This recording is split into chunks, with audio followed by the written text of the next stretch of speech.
امام ربانی مجدد الفسانی شیخ احمد سرہندی رحمہ اللہ لکھتے ہیں کہ جس نے خواب میں حضور اکرم صلی اللہ علیہ وآلہ وسلم کی زیارت کی تو یہ یقینی ہے کہ اس نے حق ہی دیکھا، کیونکہ حضور صلی اللہ علیہ وآلہ وسلم کا خواب میں آنا سچ ہے۔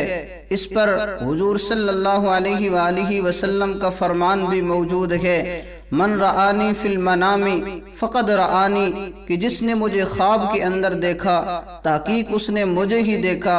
فإن الشیطان لا یتمثل بی، اس لیے کہ شیطان میری صورت اختیار نہیں کر سکتا۔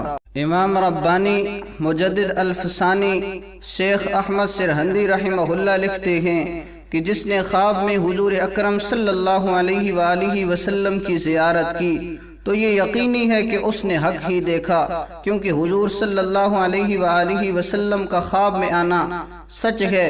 اس پر حضور صلی اللہ علیہ وآلہ وسلم کا فرمان بھی موجود ہے، من رآنی فی المنام فقد رآنی، کہ جس نے مجھے خواب کے اندر دیکھا تحقیق اس نے مجھے ہی دیکھا۔ فإن الشیطان لا یتمثل بی، اس لیے کہ شیطان میری صورت اختیار نہیں کر سکتا۔ امام ربانی مجدد الفسانی شیخ احمد سرہندی رحمہ اللہ لکھتے ہیں کہ جس نے خواب میں حضور اکرم صلی اللہ علیہ وآلہ وسلم کی زیارت کی تو یہ یقینی ہے کہ اس نے حق ہی دیکھا، کیونکہ حضور صلی اللہ علیہ وآلہ وسلم کا خواب میں آنا سچ ہے۔ اس پر حضور صلی اللہ علیہ وآلہ وسلم کا فرمان بھی موجود ہے، من رآنی فی المنام فقد رآنی، کہ جس نے مجھے خواب کے اندر دیکھا تحقیق اس نے مجھے ہی دیکھا۔